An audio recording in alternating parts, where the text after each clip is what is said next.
Awesome. Hello, this is Away from Voivod, and you're listening to Agoraphobic News.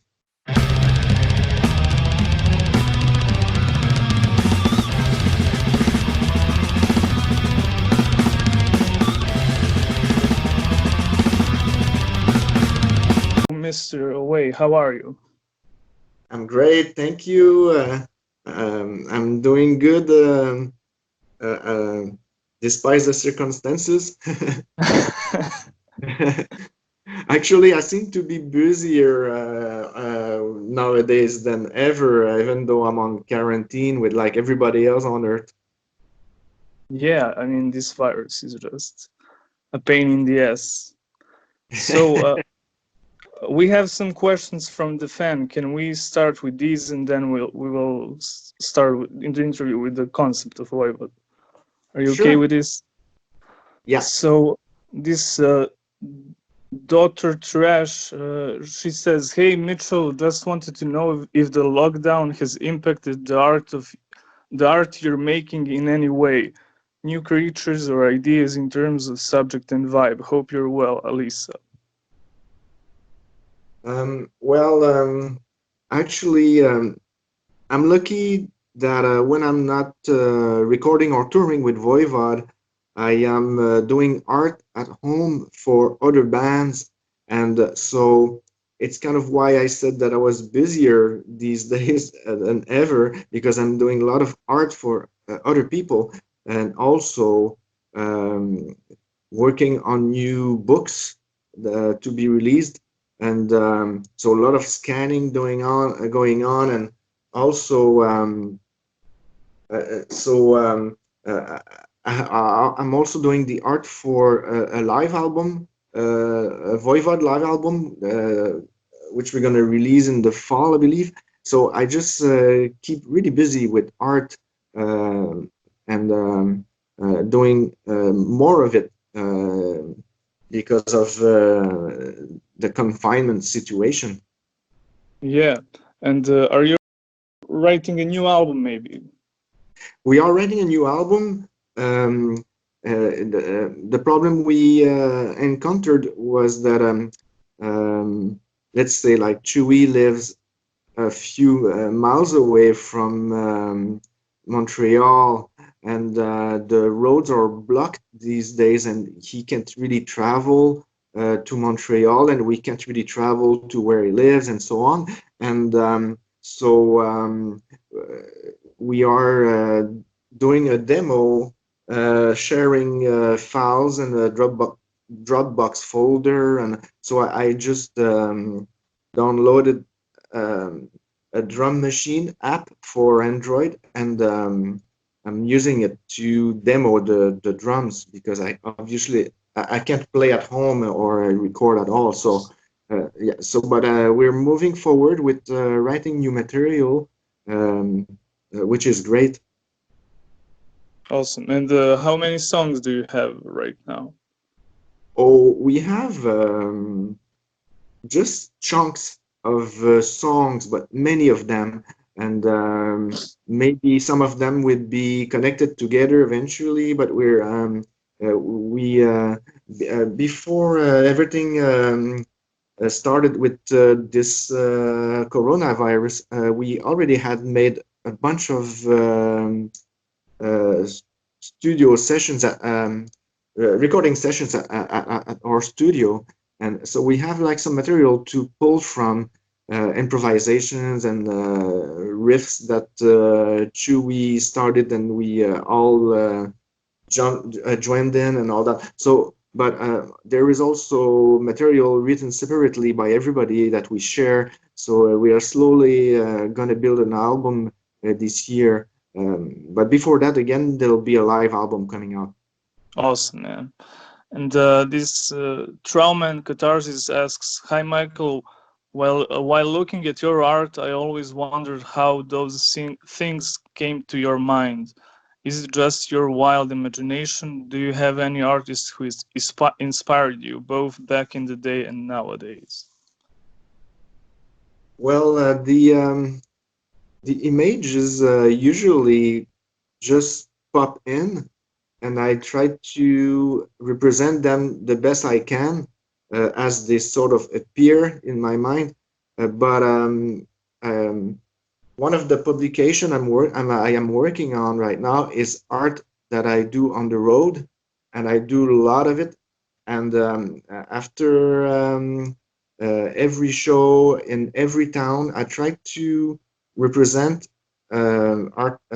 artistically the vibe I got from the city during the Awesome. day. And but I do it my way with a sci-fi dystopian approach.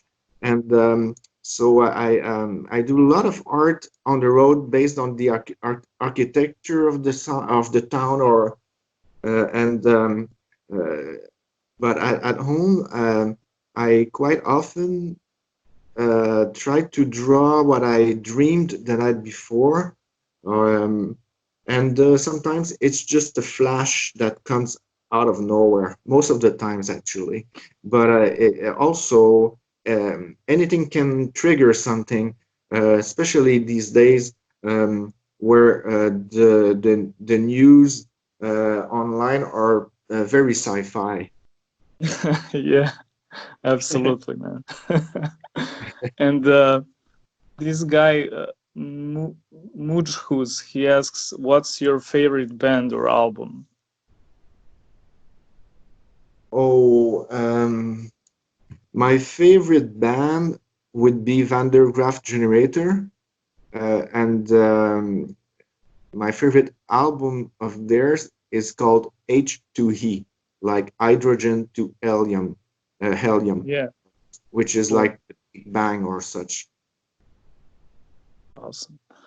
And this guy, Sympathetic B, asks whether you're going to release Nothingface, Angel Rat, and Outer Limits albums. Well, it's very difficult to get MCA to release these physically as vinyls or CDs. Um, it's available as a download and streaming, but it's quite a battle to get it released as a box set or just reissues on physical format. It was long enough to get the noise material reissued. Fortunately, somebody at BMG took care of that and did great reissues of Roar, Killing Technology, and Dimension Hatros. But Angerat, Outer Limits, and Nothingface is a whole other battle. So um, for a while, it was not even. We were not certain that the masters were still existing because of the fire that happened a while Yeah, back. But yeah, it seems like they do have masters secured. So that's the last I heard. So we're still, I mean, every for decades we've been trying to get these reissues going, but and every year we give it another shot. So we'll try to make it happen again this year, but it's a real Kafka scenario, to be honest. yeah. I mean, at least it didn't, it wasn't devoured by fire as many other.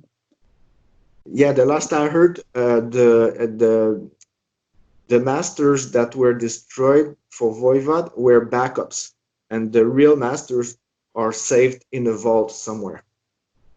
God, I mean, it's fucked up, but it didn't disappear completely, which is a good thing. Yeah. So this guy, whatever that hurts, asks, "Hey, Michael, a big hug from Chile, from Venezuelan guy. I want to know more about the Angel Rat album. It's my favorite, and I got a tattoo for that amazing piece of art.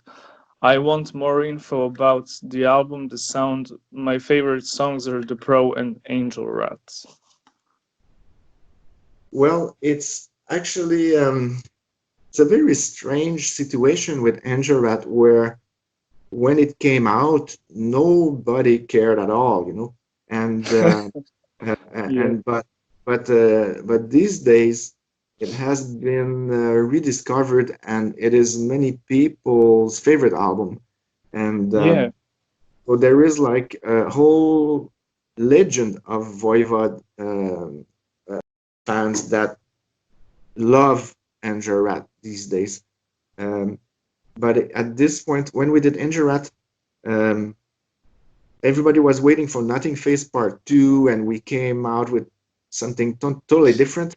And it was a period where we had just toured with Fate No More and Soundgarden, and we felt the '90s wind coming at us when we did that tour, and it had an impact on us where we tried to concentrate on the groove more than the intricacy of the writing, and also it was a chaotic period with Voivod where Blackie left the band during the mixing of the album, and it's a very strange period, and we also were not in sync with the grunge that was really exploding, and we didn't tour much at all for Angel Rat, except for a few shows uh, here in Quebec and a couple maybe in Ontario. So these were sort of lost years for Voivod, but I really myself I'm very proud of Angel Rat, and I'm proud of having worked with Terry Brown as well, the yeah, producer.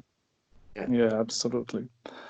And this guy, Chris Heathcote, asks, do you still keep in touch with any former members of Voivod like Blackie, Jason Newsted, or Eric Forrest? I'm still in touch with uh, Eric and Jason. Not so much with Blackie since his departure in 2014. Um, so that's pretty much the situation right now, where um, once in a while I chat with Eric or Jason, and if we are playing in Europe nearby Toulouse, where Eric lives, sometimes he comes on stage with us to sing Voivod or Tribal Conviction.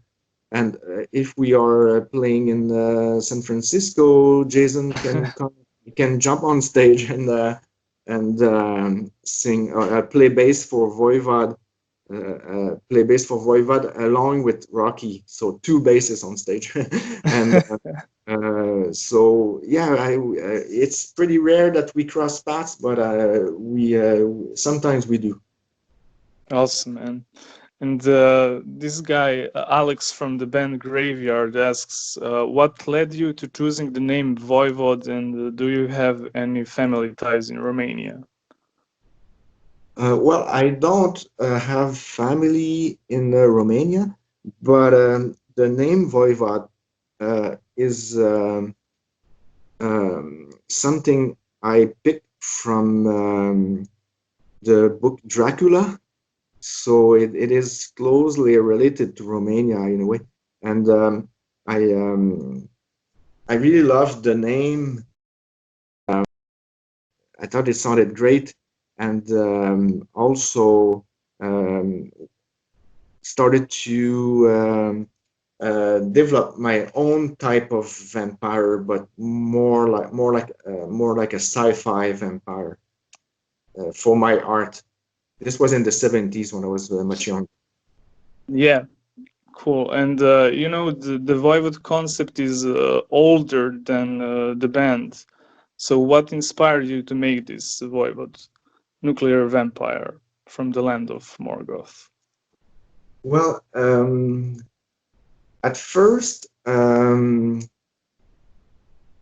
it was more like Dungeon and Dragons, and vampire oriented, um, but there was a lot of sci-fi involved in my art when I discovered the magazine called Metal Hurlant, who became Heavy Metal Magazine, and uh, a few like a few great artists come from that magazine, like Philippe Drouillet, Moebius, Bilal. So these became very influential for me. This was in the mid 70s, um, and Philippe Drouillet, in particular, became my favorite artist. And I copied his style a lot, where it's sort of gothic sci-fi, but everything is pointy, so and sharp, and so it was like metal before metal, uh, and but slowly the character evolved towards the end of the 70s when I saw the movie Eraserhead, and then The Wall by Pink Floyd. Uh, Yeah. the, and then in the early 80s, I discovered anarchist punk, and also it was a full-on Cold War era, and a couple of movies like If You Love This Planet or The Day After were hugely influential for me. So slowly but surely, my character um, Voivod um, sort of morphed into something that was um, uh, more like punk metal, science fiction oriented. Um, So that's pretty much like the end of 70s and early 80s were very important for the development of my concept. But the goal was not to turn it into a musical concept at all. It was because I wanted to be an artist for Heavy Metal Magazine, and so that's where it started from. Yeah. It's only when we formed the band that we were looking for a name, and I mentioned the name Voivod, and the guys were like, "What is it?" And I explained the concept about the Voivod living on a planet called Morgoth and is a guardian of the planet, and there are many Voivods on many planets, and and they thought it was pretty cool, and um, we sort of developed it throughout the 80s together. Musically and lyrically, Snake and I, and the music were Blackie and Piggy were more involved with the music, and Snake and I were more involved with the content of the lyrics. Yeah.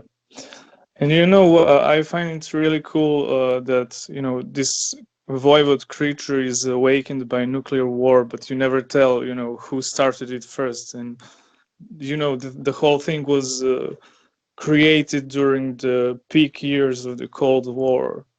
So we're maybe inspired by the movies like Godzilla, where he's awakened by a nuclear explosion, or maybe by Call of Cthulhu, the Cthulhu Awakening, something like that. Um, well, Godzilla, maybe not, more like Ultraman was very influential. Um, and um, the fear of the nuclear war was full on back then. So um, we had no choice but to incorporate it into our style. Um, Lovecraft, I'm not sure. Um, um, I was more into Edgar Allan Poe, but it's funny because the Lovecraft has been mentioned a lot for the new album, The Wake. Um, many people ask us if it was influenced by Cthulhu, but it's not really. It's it was more like influenced by fast radio bursts from outer space, and um, but there is a lot of occult influences through in the Voivod concept. Um, but I must say that it's when um, um, when I was sitting down with Snake in the 80s to we tell it stories, um, and my style was very space oriented and conspiracy theory oriented, but Snake was more of the punk school of Jello Biafra and Johnny Rotten, and so uh, he aside from Dimension Hatras, um, I didn't write the full story of on the albums. Uh, Snake has his own characters and stories, and we're blending both sides, and it's only Dimension Hatras that I wrote the whole story from start to finish, and Snake wrote the lyrics based on it. But aside from that, it's all a mixture of my spacey style and Snake's punk style. Yeah, that's really amazing. And can you name a couple of more movies that inspired the concept other than Probably, Eraserhead and The Day After and probably um,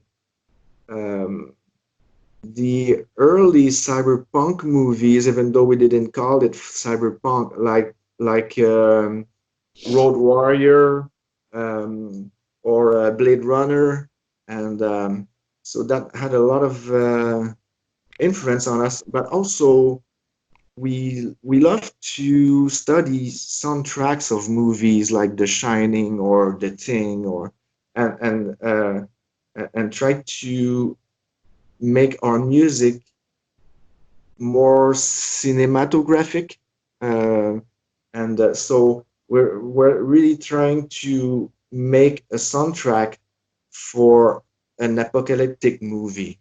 That was our else. goal.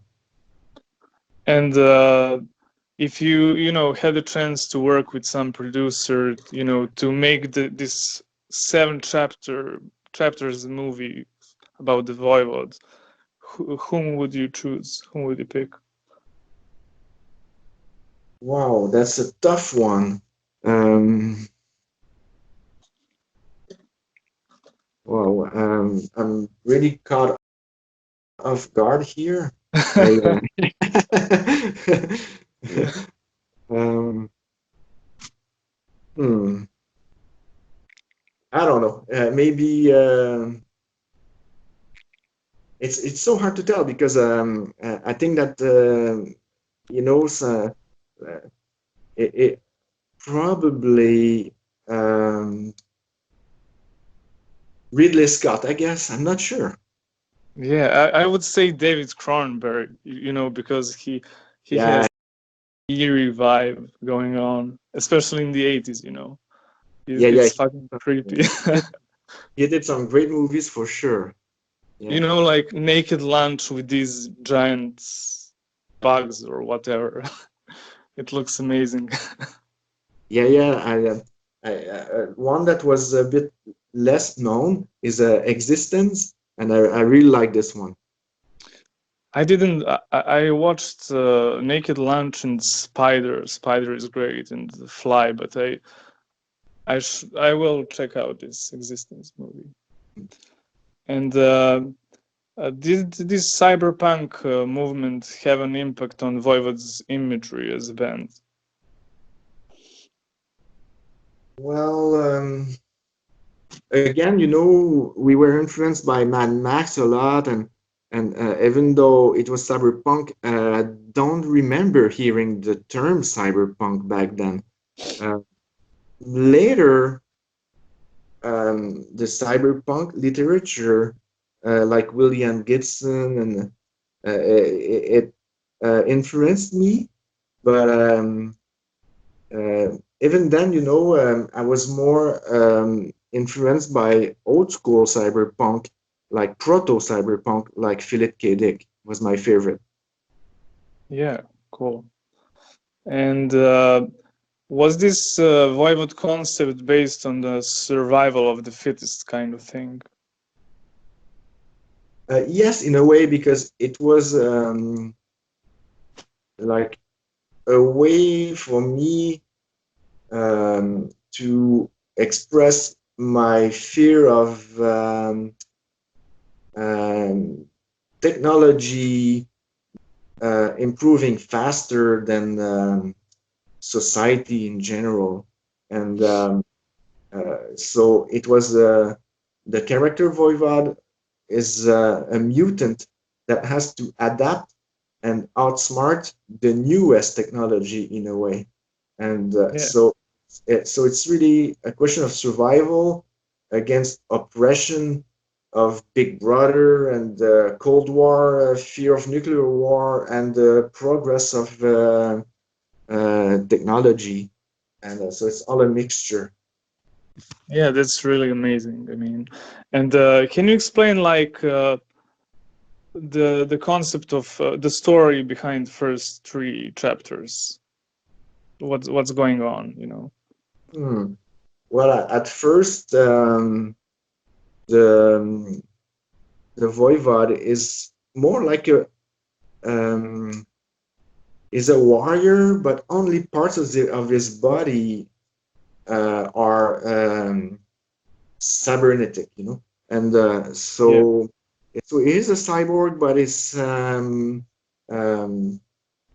more like Seven of Nine, and uh, but on the second album, he has become Kogol, fully mechanical. And Gogol is not like a hero or anything. It represents oppression circling around a big hole, shooting at people trying to come out of the hole. So more of a representation of oppression. And once Kogol takes control of Morgoth, he's reaching for new territories, so he goes out into space for killing technology, and then it goes on and on after that, where after taking control of his own galaxy, he creates a micro galaxy on Dimension Atlas and then destroys it and then goes into his brain for Nothingface. And it was a super fun adventure for us to develop the whole thing lyrically and musically. Yeah, and what is like the difference between Korgold the Destroyer and Korgold the Exterminator? Is Oh, the Exterminator like the advanced version of it, or what? well, Korgol is a phase of the Voivod mutation. And so there are many different, let's say, versions of the Voivod, and Kogol is just one of them, like Anarch and Demak on the Phobos album. And So these are also voivods, right? yes, These. not all of them, but Anarch on the Phobos is a Voivod, like a guardian of a planet. Awesome.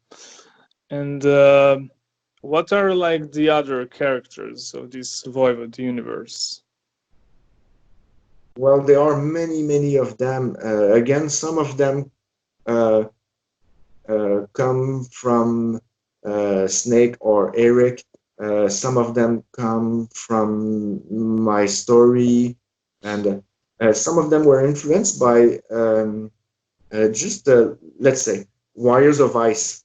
Yeah. Is actually it's Snake came up with the characters Warriors of Ice, but he got the spark from a song from the band Holocaust um, way back, and Yeah.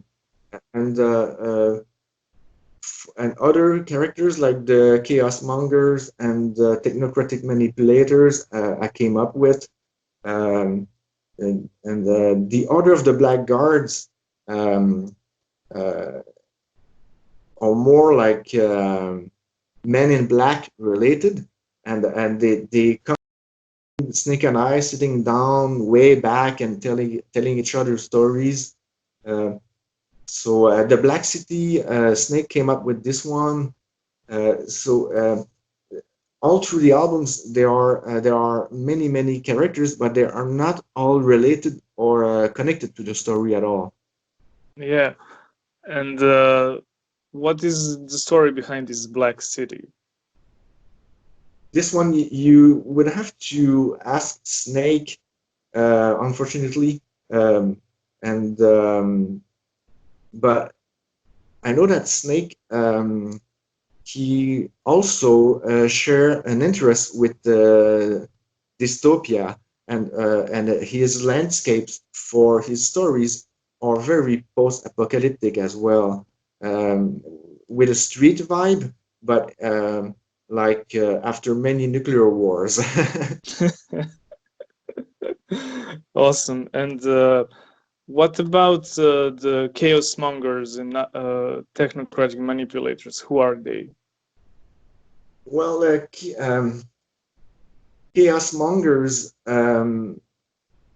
would be like the anarchist movement, and the technocratic manipulators is more like the people controlling the planet.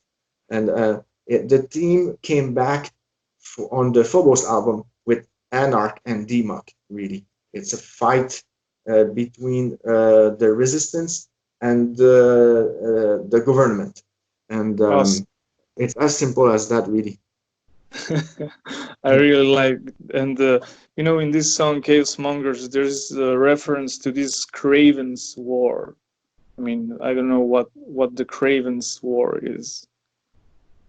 I can't recall this one. I think it that's the thing, it's hard to do a very precise explanation of the lyrics because again, uh, Snake wrote the lyrics, and for Dimension Atlas, I wrote all the chapters, but he did sit down and write the lyrics based on some notes, and but also we had a lot of discussions together where we mixed the scenario, and a lot of songs I would be more inclined to suggest Snake as an explanate for the explain for the explanation of the story, really the plot of the song. Yeah, then I will to interview him about it. Mhm. And did your time in West Berlin have an impact on the concept and some of the songs? Yes, I'm sure. I mean, just um,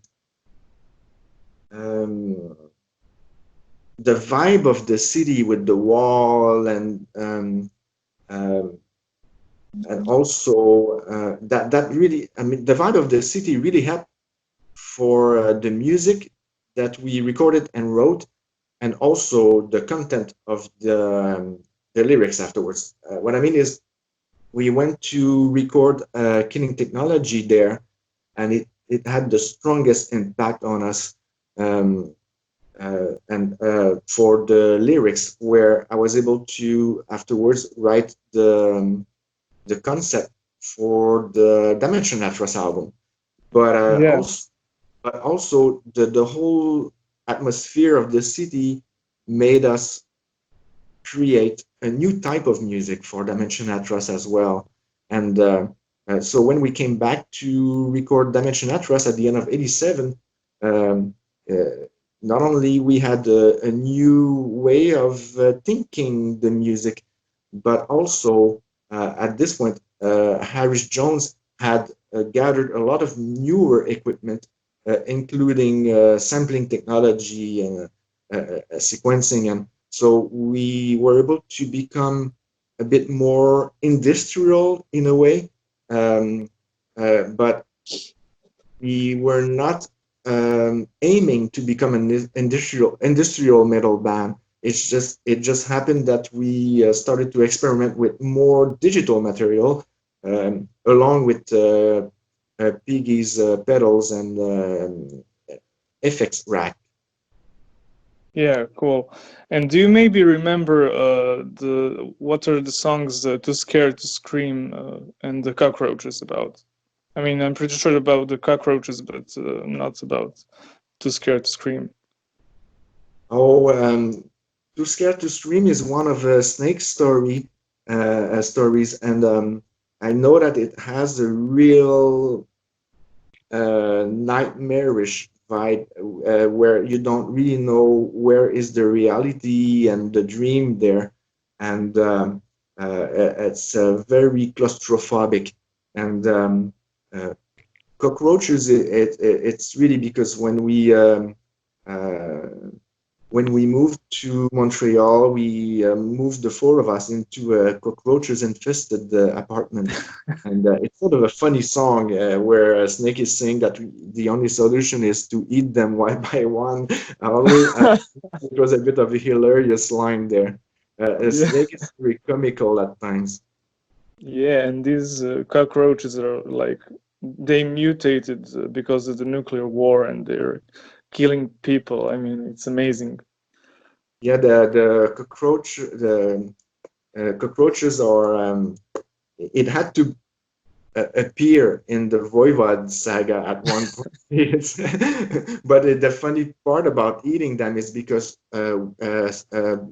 we found a cockroach in the spaghetti sauce. Ah, fuck.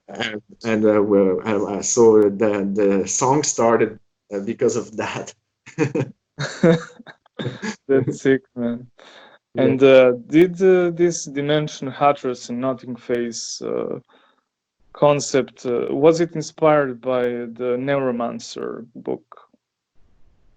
No, but actually, when I actually started to read William Gibson because somebody told me that the dimension hat trust concept was very similar to the book Neuromancer, and that's so I picked it up and really, really, really liked it. And and afterwards, uh, I got into some of the movies based on his writings, like Johnny Mnemonic, and so I think he's a great writer. But I was not fully aware of what he was doing when we did Dimension Hatros. Yeah. And this guy Uroš Merkonic asks, Away said in interviews before that he wanted to be a comic book artist when he was younger. Ask him if he would ever consider making a Voivod comic based on a story from first few records. Yeah, I was asked many times to do that by people who love Voivod, but it's kind of hard for me because I've been mainly um, a rock and roll drummer all my life, and we've been touring so much over the years, even more so lately than way back. And so it's really hard for me to sit down and to draw a full-on comic book. And I right now I'm more busy scanning all of the art I do to for future book releases. Um, and I always dreamed of doing a comic. It's just that like when I don't play music, I mainly do art to pay the bills. T-shirts for other bands, or CD covers, or even a lot of tattoo designs. And so I'm hoping one day to be able to do a comic book, but I would say that I would have um, to tour a lot less to be able to afford the time to do it. Yeah, and is it true that you back in the day released a Nothingface comic book for the heavy metal magazine? I started a Nothingface comic. Um, um, I published some of it, some art from it on the Words Away book, but nothing came out of it, and so I never really finished it. And uh, so the dream of drawing for Heavy Metal magazine never really happened. Uh, uh, the thing I was happy with though is that one of the songs we did for the Chronic album ended up on the movie Heavy Metal 2, so which is Yeah, great. The song that's called Ion. that's amazing. And I could find barely information about the Phobos album. So can you explain the story? What's going on? Song by song. The Phobos album is really like Dimension Hatras um, in terms of being a controlling entity fighting with a resisting entity. So uh, let's say after Nothingface, the Voivod character um, goes to in a coma or sleep, forced sleep for 7,000 years or so, and then he is being awakened by his creator. So Anarch is the new version of Voivod, the Voivod character on this one, and uh, so his the character that created him, Dimok, awakes him because things are out of control on his planet, where many factions are at war, and he it's total chaos, and he needs to take control of it. And um, so the first song, Rise, is the signal that awakes Anarch, sent from Dimok from far away into space. And uh, but the thing is, um, when Anarch starts to take control of the planet, he gains power, and Dimok is not too pleased with it, and he comes to Anarch's planet to try to take control of Anarch, really, and that's on the Mercury song, and then he uses um, a satellite, is like a moon that's a hidden spy satellite.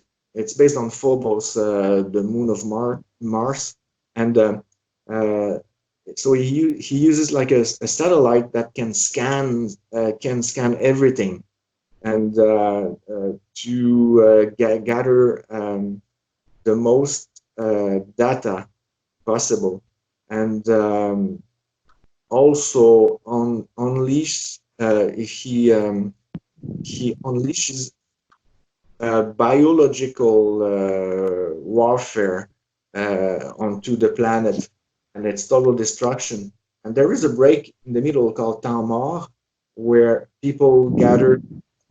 I did it on the instrumental on the accordion, and then it starts over again where Anarch is he is in his tower, surrounded by his followers, and waiting for Dimok to attack. But with the help of quantum physics, he creates thousands and thousands of versions of himself. So he has like a full-on clone army, really. And but DMUC uses neutrino, like a microparticle, to reprogram the clones and the dead. And but there is a huge battle there where Anarch wins, but everybody is dead, and he's very weak from the battle, and goes back to catalepsy for another 7,000 years. So it's basically the what I can remember from the story, but it was a lot more intricate, but so many years ago. Yeah, I mean, but it still sounds really cool. This one, I hope someday to be able to do a comic book about this one. That's my dream. And there is this song Embody, and I think it's is it part of the concept? No, actually, Embody and 21st Century Schizoid Yeah. they were just bonus tracks. Embody is a song we wrote, um, Piggy and I, with Jason. Um, we had a project with Jason throughout the 90s, um, called Tarrat, Tarrat, and it was Jason, Piggy, and I, and we and Embody is a song we had written together for that project. And can you know, is there this Tarat project on YouTube maybe? Because No, I think I uh, couldn't find anything related to that. no, we did many recordings, but nothing came out publicly.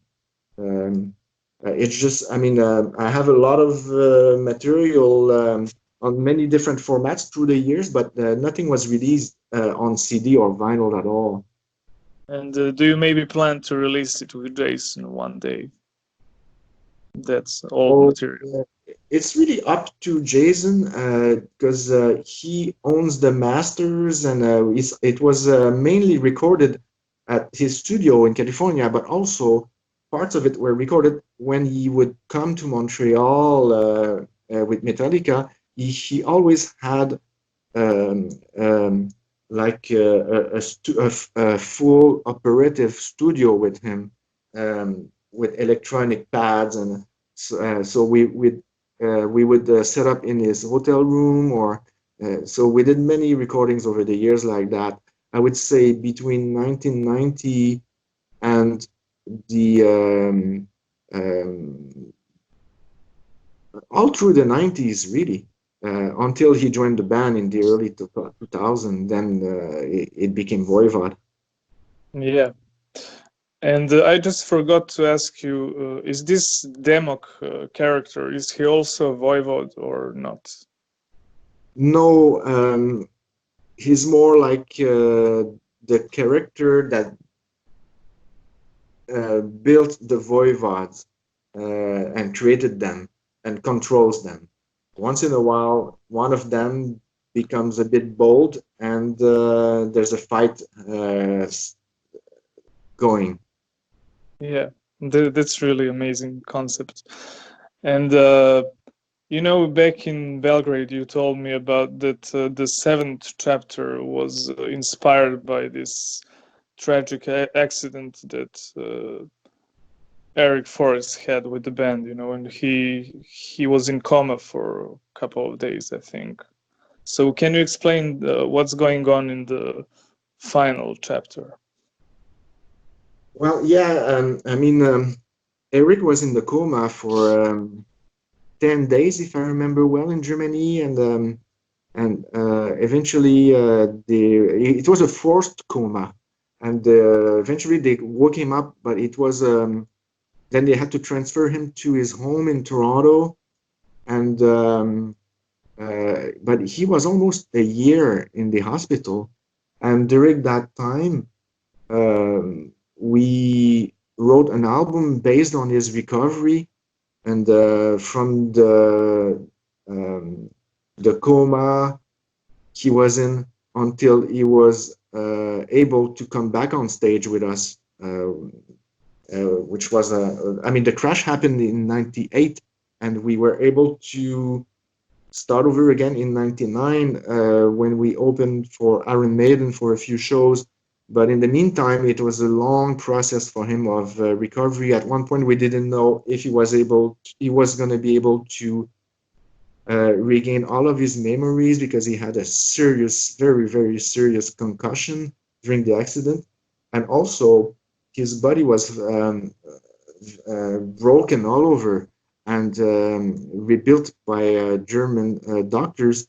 And we had no idea, and he had no idea if he was ever going to be able to walk again. So the in the meantime, um, Piggy and I were recording the music, and Eric and I were writing the lyrics, and he was able eventually to start recording the bass for the demo, and then the vocals, and we demoed the album. We were gonna record it with Steve Albini, and but it must have been at the um, at the end of the year 2000, maybe, where we really got disillusioned and we had lost the momentum with the accident. And anyhow, we got discouraged and decided to split the band and never recorded the album. So it only exists as a demo. Yeah, and I saw it on Encyclopedia Metalum. It has like 12 songs, right? Yeah, it's a 12 steps And of can lyrics. you can you go can you explain this final chapter in terms of lyrics? It's that's a tough one. We were just trying to imagine the Voivod waking up after another 7,000 years. So it's Eric waking up from the coma, and then, but he realizes that on collapse that he's not functioning at all, and is very broken, and is confronted with that fact when he starts to just walk, and then it's not working, and there's a lot of mixed emotions and chaotic thoughts and discouragement, and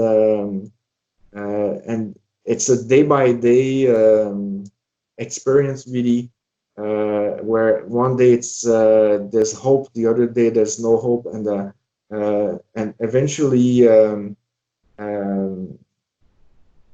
there's the realization that maybe things are over, and then a lot of anger, but eventually the body starts to heal and starts functioning again, and it feels like a victory and a huge high, and then it turns into self um, um, self confidence, and it accelerates the processes of rebuilding the body, and in the end everything is fine, and the voivod is at peace. And so I must say I must say it was a great album, and it's one of my greatest regrets in my career is we never got to go to Chicago to record that with Silva Albini. I mean, too bad. And this guy, Diego, asks, will the Voivod saga ever return or be finished? Oh, that's a real tough one, because eventually at the end of the 80s we had a meeting with the band where we decided not to touch the concept for Angel Rat and on and Negatron. What? No, I mean after Nothingface, we had a Yeah. meeting, yeah, and we decided to get away from the concept a bit. And so we did Engerat, and then Auto Limits, and then Negatron for Phobos that we came back to it. And the problem I have with it is I felt around the Auto Limits era, I was writing concepts for like the song Jack Luminous and Le Pont Noir and stuff like that. But I felt eventually that Snake wanted to talk about his own stuff that was more related to his own experience, and I didn't want to impose a concept to him. And it was a lesson for me because I had the feeling that it might have been one of the reasons why he left in '94. So I've been since then very careful not to write a full-on concept for one album and to let the person singing express himself more fully. And I would be reluctant to come with a full-on concept for an album to Snake and say, okay, next album we're going to talk about this, because he has his Yeah. own view of the planet, and so it's more of a collaborative effort these days where we everybody in the band throws ideas at each other, lyrics and music, and then it morphs into a Voivod album. And I think it's a bit healthier this way. Yeah.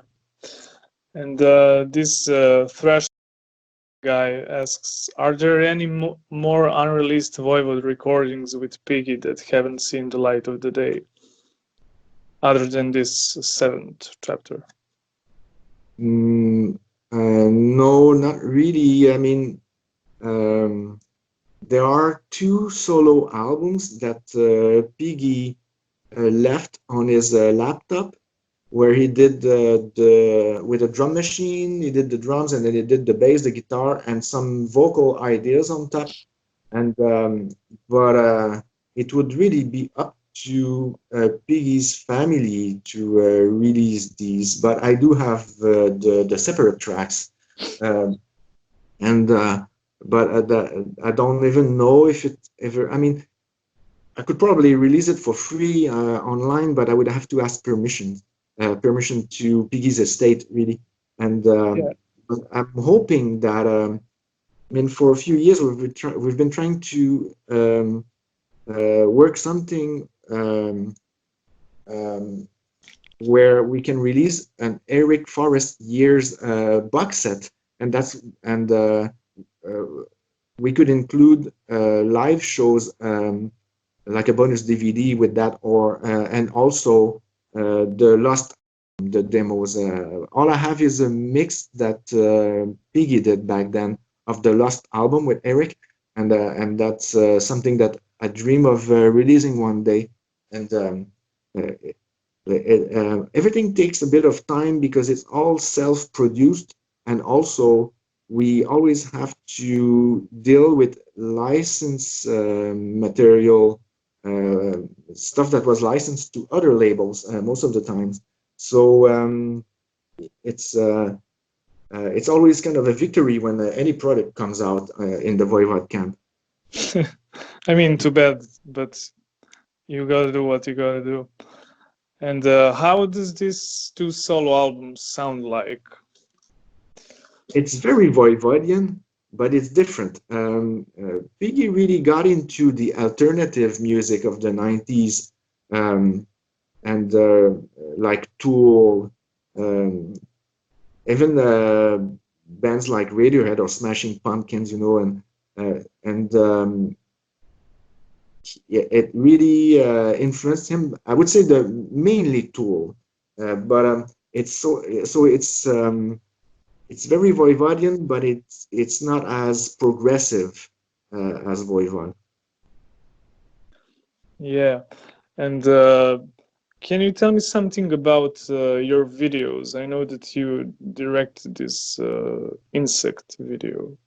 How did that happen? Well, for the stop motion, um, I have some friends from Toronto. They helped me a lot. I just did the drawings and they did the little characters. And for the 3D animated part, I had to take courses with the software Soft Image, and it was a very long process where I worked many nights to do the insect video, and also the video for the tower. And uh, so yeah, I had to really it's I really had to do it myself and learn how to do 3D animation. This was in the mid 90s, and so it was not as spectacular as it is now, but I did my best. And was it inspired by something? Because it looks really cool, you know, this giant ant.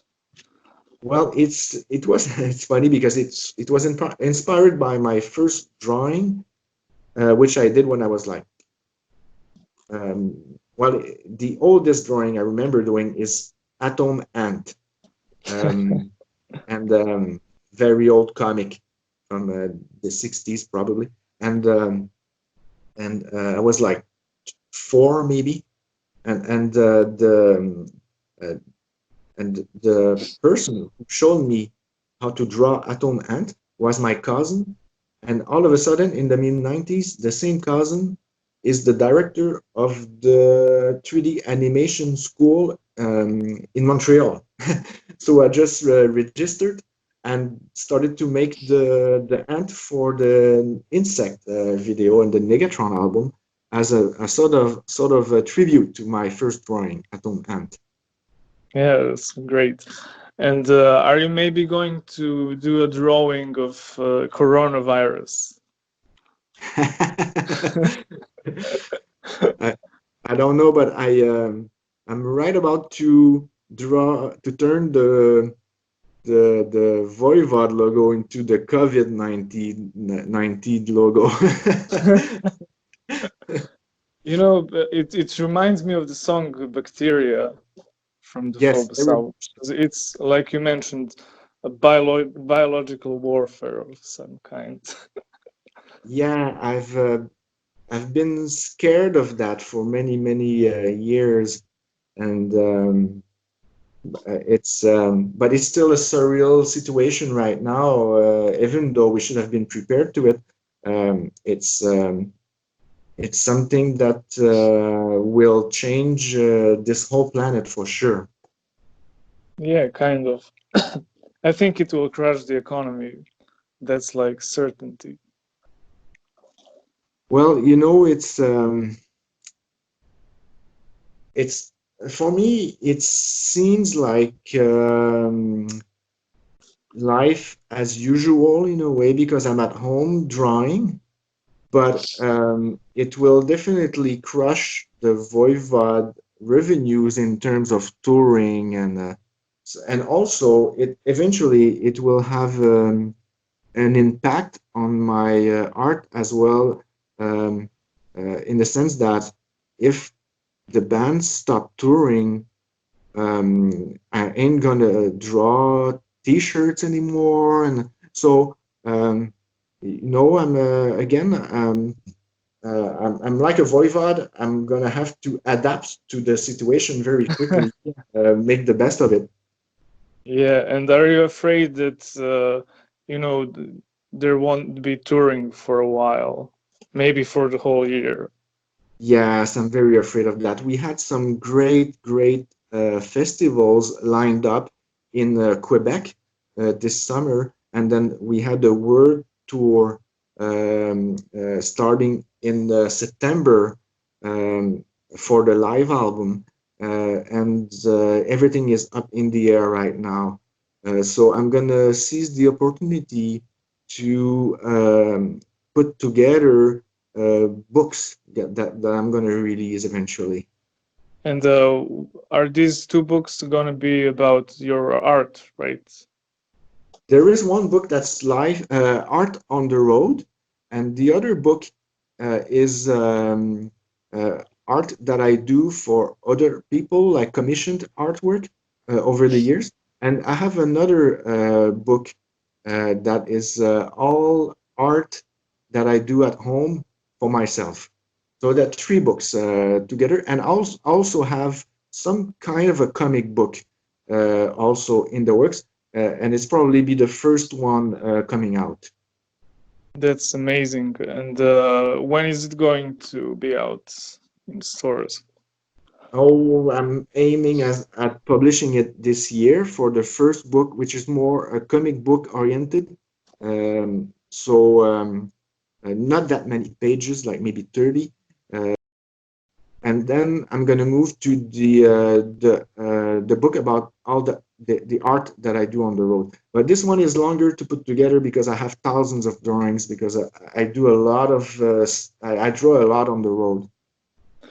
Yeah, and are you maybe going to write second part of the Voivod biography? Because your first book was basically, the history of the band. Yes, the book about the art of on the road pretty much starts when we reformed in 2008.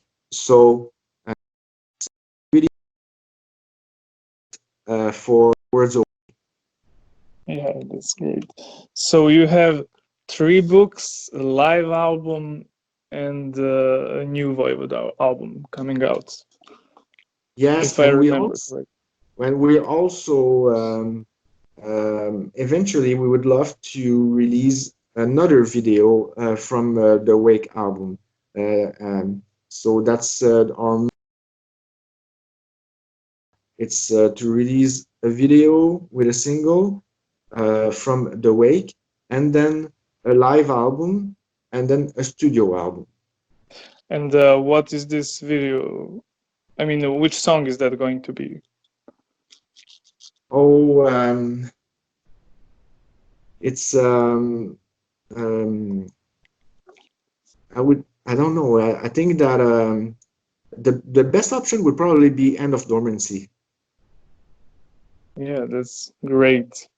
And I just forgot to ask you, because the whole Voivod thing is more like, nuclear paranoia, but was this biological and chemical warfare? What did it have an impact on the lyrics Um, in general? the lyrics, which lyrics? I mean, as a band in general, because you have a lot of nuclear related songs. Yeah. Well, yeah. I mean, again, it's mainly, I would say, the documentary by the National Film Board called "If You Love This Planet."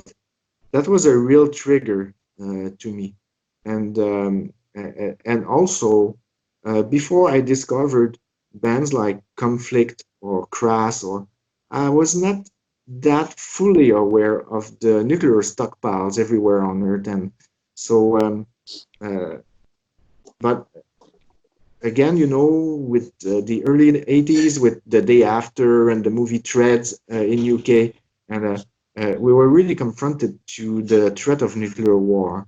And for a while in the 90s, it sort of became out of fashion. And even though I was talking about it still, people were telling me that it was sort of retro. And I was thinking, what it was worrying me because the weapons were always there, and then these days it's back to the front line ever more than ever. Yeah, and I think that in the 90s, a lot of this fear of chemical and biological warfare, because of the Gulf War, and Yes, then these terrorist attacks, anthrax terrorist attacks in 2001, if you remember that. yeah, but I mean, the fear of the death gas was always there. I mean, you have the gas mask on the first Voivod album cover. So it Yeah, was, yeah. So yeah, you know, the killing of millions of people has uh, always haunted me. Yeah, absolutely. And do you have maybe something exclusive for this interview? Because you know, we did a really good job, I think, this time. But do you have something that you didn't say and that you wanted to say? Hold on. Hmm. Not really, except that I mean, I would suspect since that the new album uh, that we are writing is being done under such strange circumstances and more of a dystopian environment, I would suspect that the next album will be Corona influenced. And when is it going to be released? Do Oh, you it's have? next year sometime. We were hoping um, early next year, but I would say probably in the middle of next year. Yeah, awesome. So thank you so much for this interview. I hope you enjoy the questions. Yeah, it was great. Thank you very much. Hopefully, we'll see you next year. Yeah, I mean, I have a book signed. You signed it. Cool. I remember the Yeah, interview we did actually. yeah. I mean, the first one was in this larger venue, but the second was this smaller venue. Yeah, And yeah, yeah. the first show was sold out. So that was amazing. Nice. So thank you so much, and have a nice day. You too. Thank you very much. Goodbye. Bye. Hey people, I hope you enjoyed this episode of Agoraphobic News. Please like, share and subscribe to our YouTube channel to help us grow. You can also support us on Patreon by becoming one of our patrons. And big shout out to our patron Season of Mist for supporting our work. So stay tuned for another interview and keep it metal.